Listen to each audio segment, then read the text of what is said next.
தெய்வங்களை உணரும் ஆன்மீக பயணத்தில் நாம் இன்று தரிசிக்கும் ஆலயம் அருள்மிகு மணக்குள விநாயகர் கோவில். புதுச்சேரியில் புகழ்பெற்ற பழங்கால கோயில்களில் ஒன்றாகும். இது விநாயகர் பக்தர்களுக்கு புனிதமான மற்றும் தெய்வீக அதிர்வுகளை வழங்குகிறது. அதன் முக்கியத்துவம், பாரம்பரியம் மற்றும் கலாச்சாரத்திற்காக பரவலாக புகழ்பெற்ற இந்த கோவில் இந்து சமயத்திற்காக அர்ப்பணிக்கப்பட்டுள்ளது மற்றும் பரபரப்பான வழக்கமான வாழ்க்கையிலிருந்து சிறிது நேரம் ஓய்வெடுக்க உங்களுக்கு தேவையான அனைத்தையும் கொண்டுள்ளது. புதுச்சேரிக்கு 1 அல்லது 2 வாரங்களுக்கு வருகை தரும் சுற்றுலா பயணிகள் குறைந்தபட்சம் ஒரு முறையாவது இந்த ஆன்மீக ஆலயத்திற்கு சென்று வர வேண்டும். விநாயகப் பெருமானின் மற்றொரு வடிவமான மூலவர் உங்கள் வாழ்க்கையில் உள்ள அனைத்து தடைகளையும் நீக்கி முழு பக்தியுடனும் விருப்பத்துடனும் அவரை வழிபட்டால் உங்கள் அனைத்து விருப்பங்களையும் நிறைவேற்றுவார் என்பது நம்பப்படுகிறது. அருள்மிகு மணக்குள விநாயகர் கோவிலினுடைய தல வரலாறு குறைந்தது 500 ஆண்டுகளுக்கு முந்தைய வரலாற்றை கொண்ட அருள்மிகு மணக்குள விநாயகர் கோயிலுடன் 2 சுவாரஸ்யமான கதைகள் இணைக்கப்பட்டுள்ளன. பிரெஞ்சு ஆட்சியின் போது 1688ஆம் ஆண்டு பிரெஞ்சு மக்கள் கோவிலுக்கு அருகில் ஒரு கோட்டையை கட்டியதாக கூறப்படுகிறது. தங்கள் கோட்டையில் ஒரு தாக்கத்தை ஏற்படுத்த விநாயகர் கோவிலை அதன் தற்போதைய நிலையிலிருந்து அகற்ற நினைத்தார்கள். எனவே விநாயகர் சிலையை கடலில் வீச தொடங்கினர். ஆனால் ஆச்சரியப்படுத்தும் விதமாக அவர்கள் ஒவ்வொரு முறையும் அவ்வாறு செய்யும்போது சிலை தானாகவே மீண்டும் தோன்றியது. இதை பார்த்த பிரெஞ்சு மக்கள் தங்கள் முயற்சியை கைவிட்டு இறைவனின் தீவிர பக்தர்களாக மாறினர்.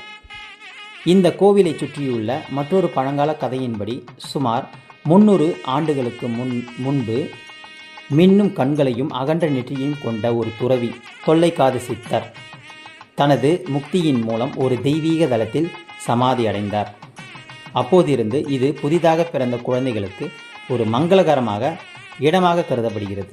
புதுச்சேரி அருள்மிகு மணக்குள விநாயகர் கோவிலினுடைய கட்டிடக்கலை மிகவும் பாராட்டத்தக்க பாரம்பரிய திராவிட கட்டிடக்கலையை கொண்ட அருள்மிகு மணக்குள விநாயகர் கோவில் ஒட்டுமொத்த அமைப்பையும் இன்னும் சுவாரஸ்யமாக காட்டும் பல்வேறு அலங்கார வேலைப்பாடுகள் மற்றும் சிலைகளால் அழகாக அலங்கரிக்கப்பட்டுள்ளது. 7913 சதுரடி பரப்பளவில் அமைந்துள்ள இந்த கோவிலின் முக்கிய சிறப்பம்சம் 18 அடி உயரமுள்ள தங்க லேமினேட் செய்யப்பட்ட கோடி கம்பம் ஆகும். மற்றொரு சுவாரஸ்யமான அம்சமாக தங்க தேரில் அமைந்திருக்கும் விநாயகர் சிலை முற்றிலும் தேக்கு மரம் மற்றும் தங்க அலமாரிகளால் ஆன இந்த தங்க தேர் கோவிலில் உள்ள பக்தர்கள் அளிக்கும் நன்கொடையிலிருந்து மட்டுமே உருவாக்கப்பட்டுள்ளது. உண்மையில் இந்த தேர் தயாரிப்பில் பயன்படுத்தப்படும் மொத்த தங்கம் 7.5 கிலோ மற்றும் அதன் விலை மதிப்பு சுமார் 75 லட்சம். அழகிய கட்டிடக்கலை வடிவமைப்பில் ஒரு மண்டபம், ஒரு பிரகாரம் மற்றும் தெய்வங்களின் சிலைகள் வைக்கப்பட்டுள்ள ராஜகோபுரம் ஆகியவையும் உள்ளன. விநாயகர் தவிர ஸ்ரீ கிருஷ்ணர், முருகன், சிவன், பார்வதி மற்றும் இன்னும் பல கடவுள்கள் மற்றும் தெய்வங்களின் சிலைகளையும் கோவிலுக்குள் காணலாம். அதை தவிர தினமும் மாலை 4 மணி முதல் இரவு 8 மணி வரை தனது துதிக்கையால் மக்களை ஆசீர்வதிக்கும் யானை லட்சுமியும் உள்ளது. இந்த ஆலயத்தினுடைய வீடியோ பதிவு உங்களுக்கு மிகவும் பிடிக்கும் என்று நான் நம்புகிறேன். மீண்டும் அடுத்த ஆலயத்தின் பதிவில் நான் உங்களை சந்திக்கிறேன். லைக் பண்ணுங்கள், ஷேர் பண்ணுங்கள், சப்ஸ்கிரைப் பண்ணுங்கள். நன்றி, வணக்கம்.